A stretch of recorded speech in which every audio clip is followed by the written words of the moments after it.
नमस्कार, मैं हूं आशीष त्रिपाठी आपके साथ और रुक करेंगे इस वक्त की बड़ी खबर का। इंदौर से बड़ी खबर, होटल में आग लगने की खबर से जुड़ी बड़ी अपडेट आपको दे दे। हादसे के वक्त होटल में करीब 40 लोग मौजूद थे और हादसे में एक की हालत अभी गंभीर बताई जा रही है। 8 लोगों को अस्पताल में भर्ती कराया गया है। होटल में फायर सेफ्टी सिस्टम था ही नहीं। दरअसल आग लगने पर कोई अलार्म नहीं बजा, फायर स्प्रिंकलर्स भी वहां पर ठीक से काम नहीं कर रहे थे और इन स्प्रिंकलर्स को काम करना चाहिए था। फायर सिस्टम में एक्सपायरी हो चुकी थी। दरअसल 2020 में ही ये एक्सपायर हो चुके थे और पूरा सिस्टम फेल था। इस पर किसी की नजर नहीं गई। होटल प्रबंधन तो बहरहाल क्या कहेगा इस पर अभी बात करेंगे, जानने की कोशिश करेंगे। लेकिन फायर सेफ्टी डिपार्टमेंट एनओसी देने के समय क्यों नहीं इसको जांच रहा था, यह भी जानने का विषय रहेगा। एक बड़ी लापरवाही, घोर लापरवाही का यह मामला, जिसकी वजह से इतने लोगों की जान खतरे में पड़ी। हालांकि स्थिति गनीमतपूर्ण ये रही कि वहां कोई हताहत नहीं हुआ, लेकिन जिन लोगों को चोट आई है, जो झुलसे हैं, जो घायल हुए हैं, उनके लिए कौन जिम्मेदार है? थाना प्रभारी राव ने 5 लोगों की जान बचाई और फॉरेंसिक टीम होटल पहुंच चुकी है। विकास हमारे सहयोगी इस वक्त हमारे साथ मौजूद है। विकास, फॉरेंसिक टीम पहुंची है, क्या डिटेल्स मिल पा रही है? पुलिस क्या कह रही है? लापरवाही का ये पूरा मामला है।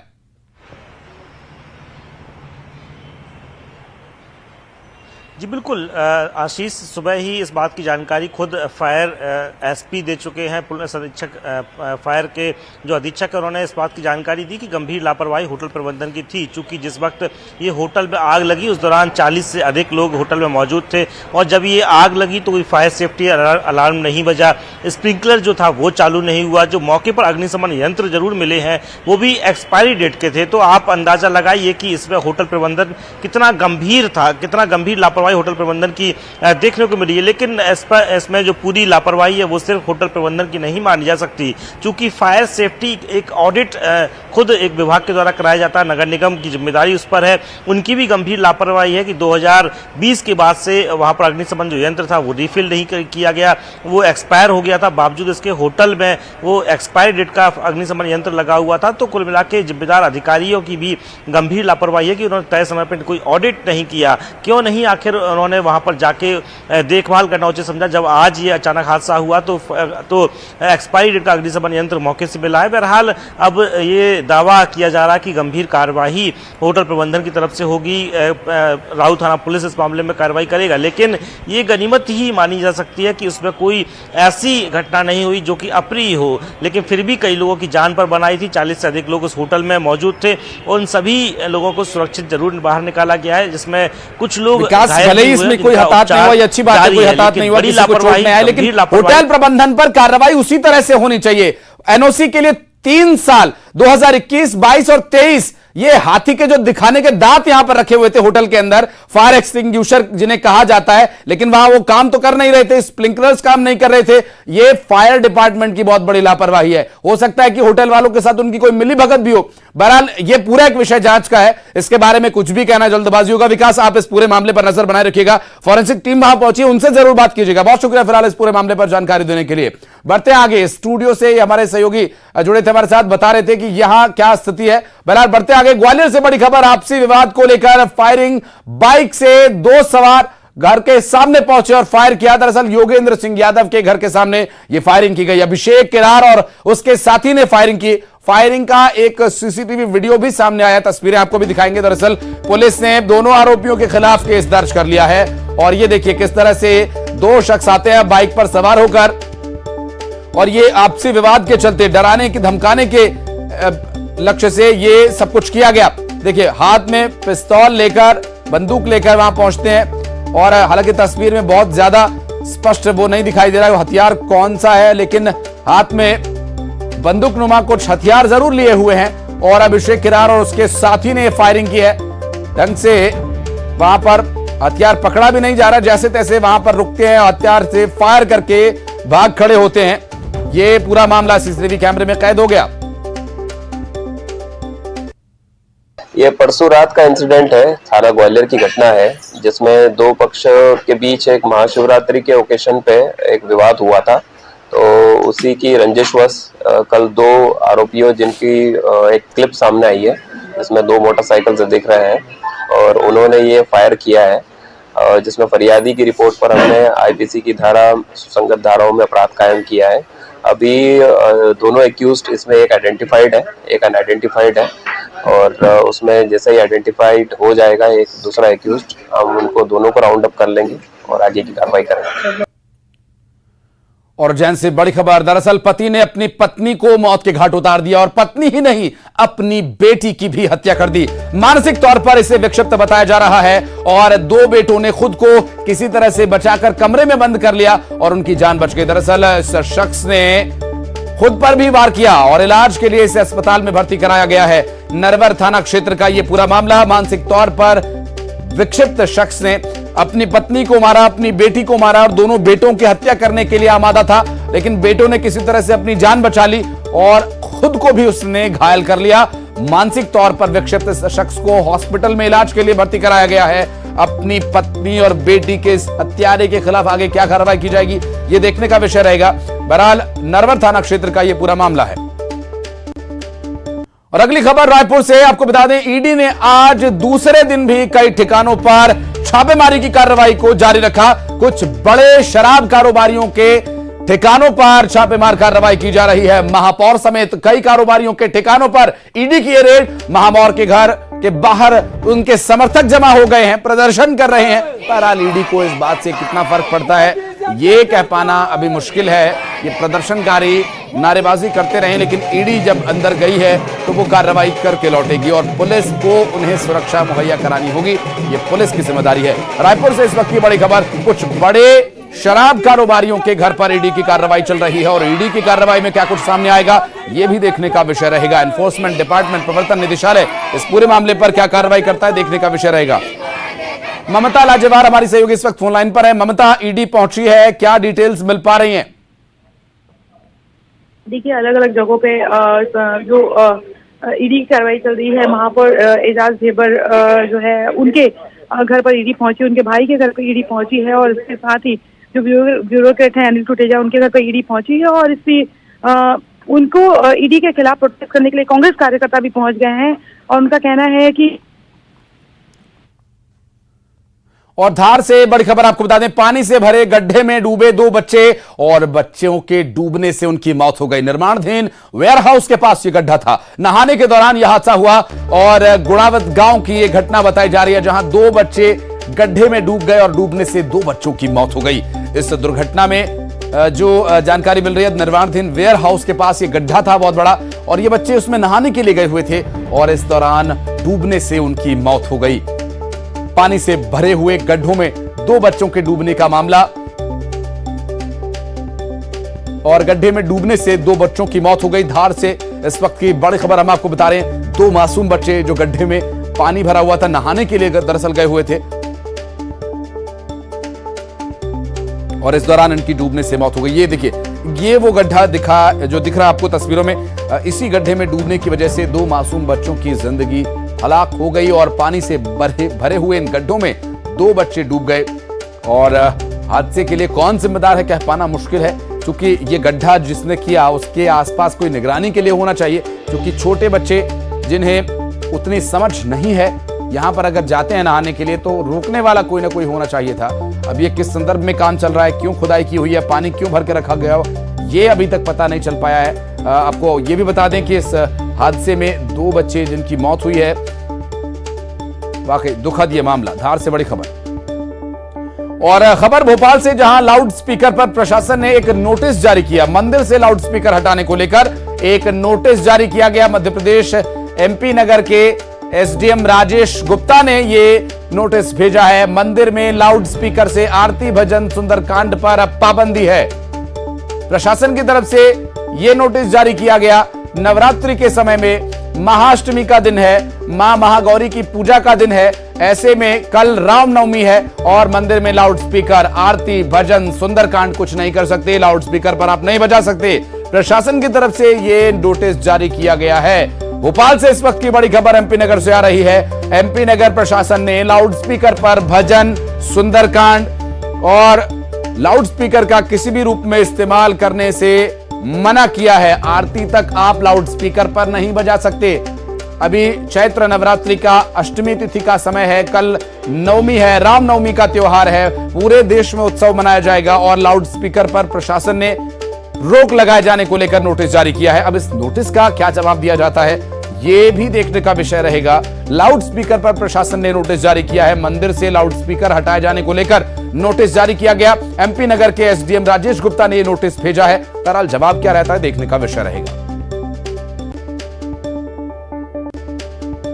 और अगली खबर रायपुर से, राहुल गांधी के बंगला खाली किए जाने के विषय पर कुमारी शैलजा ने बड़ा बयान दिया। कुमारी शैलजा रायपुर में मीडिया के सामने आई और कहा क्या कुछ उन्होंने, ये भी आपको सुनाएंगे। दरअसल कुमारी शैलजा ने कहा कि मैंने जो कहा मुझे पता है, रिव्यू करेंगे। रायपुर में क्या कुछ किया जाएगा, इस पर शैलजा का बयान आया।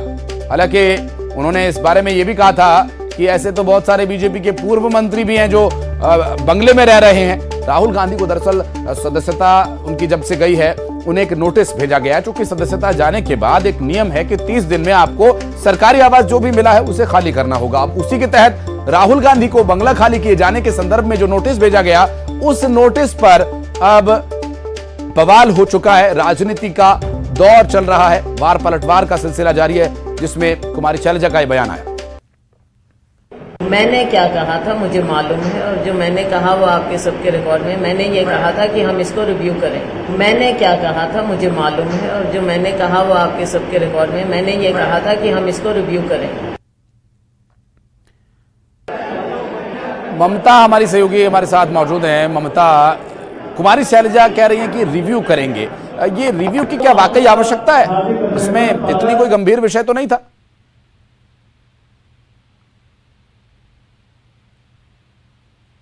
ममता, आवाज मिल पा रही है? जानना चाहेंगे कि किस रिव्यू की बात कर रही हैं, क्या अपने बयान को रिव्यू करेंगी या फिर फैसले को रिव्यू किया जाएगा?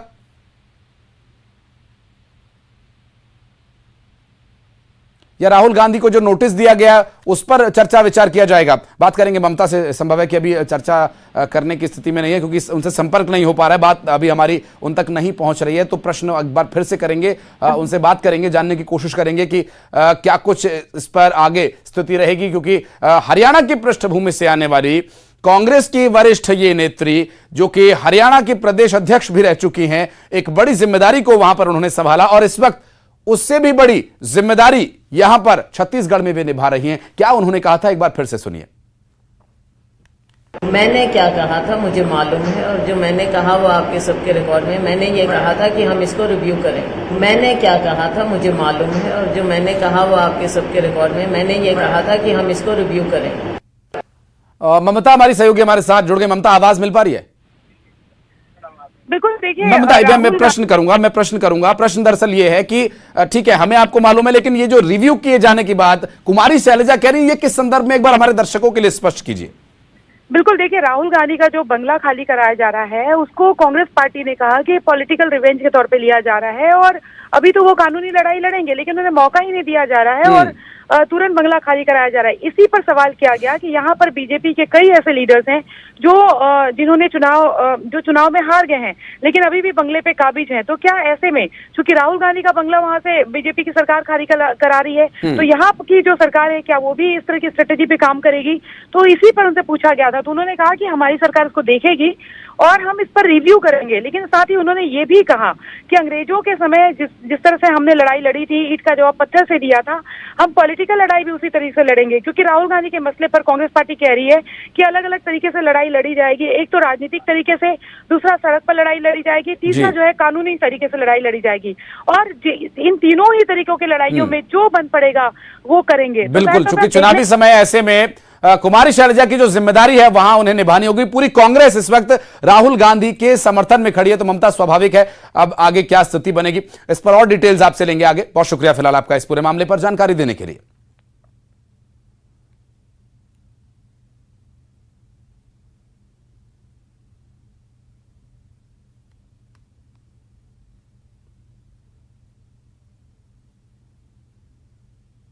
तो ये जो स्थिति इस वक्त बन रही है, आगामी चुनावों को देखते हुए क्या अब ये मुद्दा भी रहेगा? चूंकि केंद्र में जिस तरह से राहुल गांधी को नोटिस मिला है केंद्र सरकार की तरफ से या विभाग की तरफ से कि उन्हें बंगला खाली करना होगा, क्या राज्य में भी ऐसा होगा?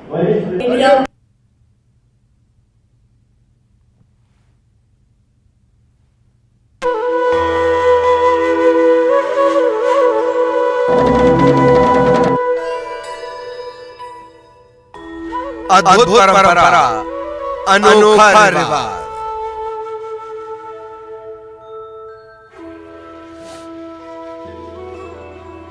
स्वर्ग की सीढ़ी का क्या है राज। अटूट विश्वास, देवी का वास,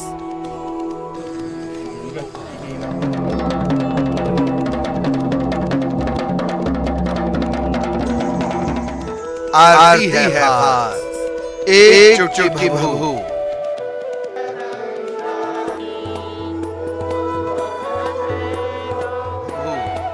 आस्था के जवारे, चौगान की मढ़िया, भक्त उमड़ते हैं सारे।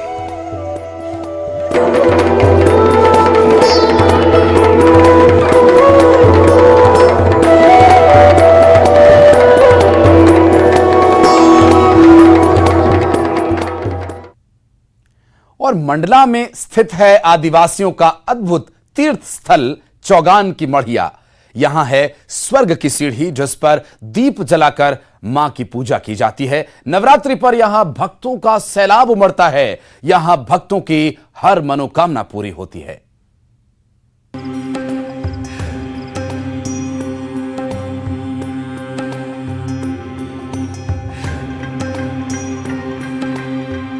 मंडला से करीब 30 किलोमीटर दूर स्थित आदिवासियों का तीर्थ चौगान की मढ़िया, यहाँ नवरात्रि पर विशेष पूजा अर्चना की जाती है।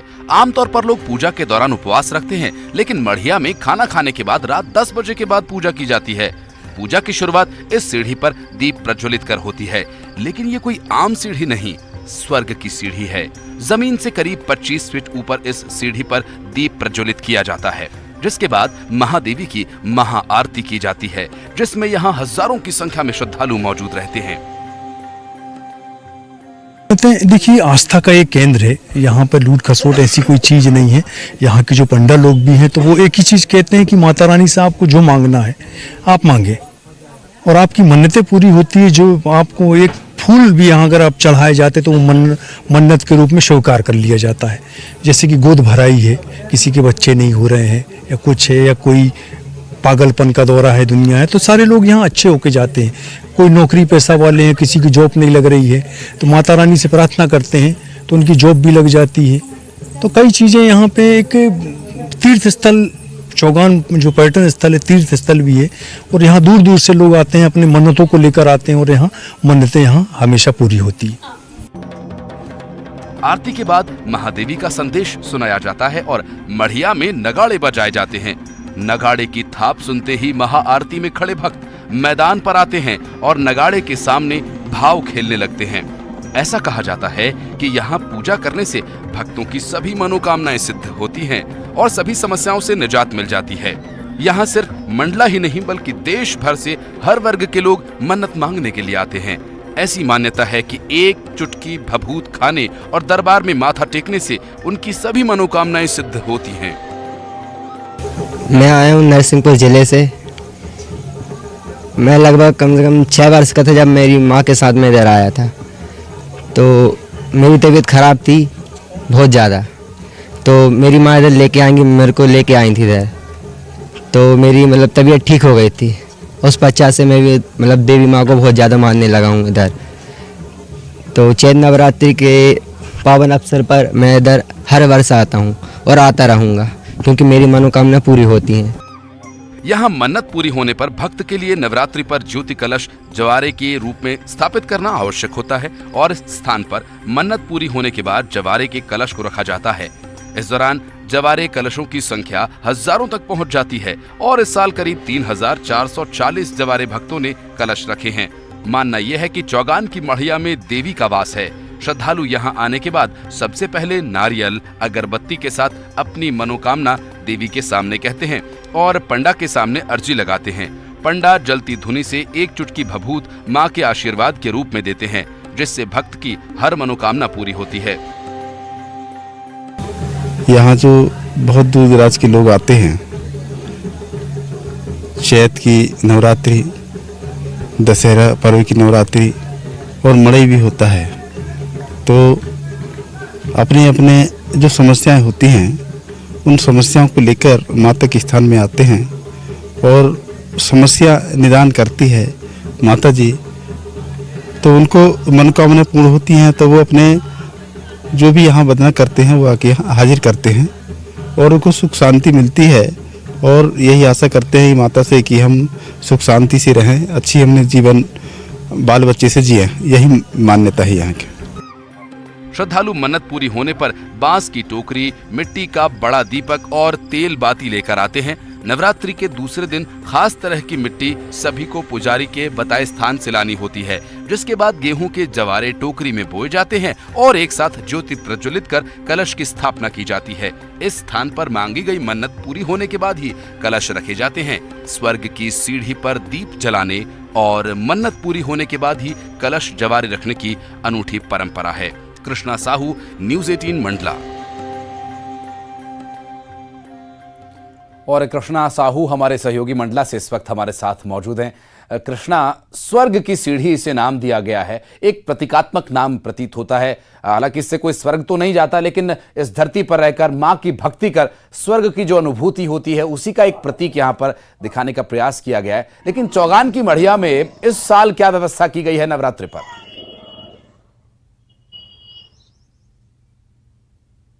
बिल्कुल आशीष, बताना चाहूंगा कि जो ये चौगान की मढ़िया है ये आदिवासियों का तीर्थ स्थल कहा जाता है और यहाँ पर जो चैत्र की नवरात्रि होती है इस पर खासे इंतजाम किए जाते हैं।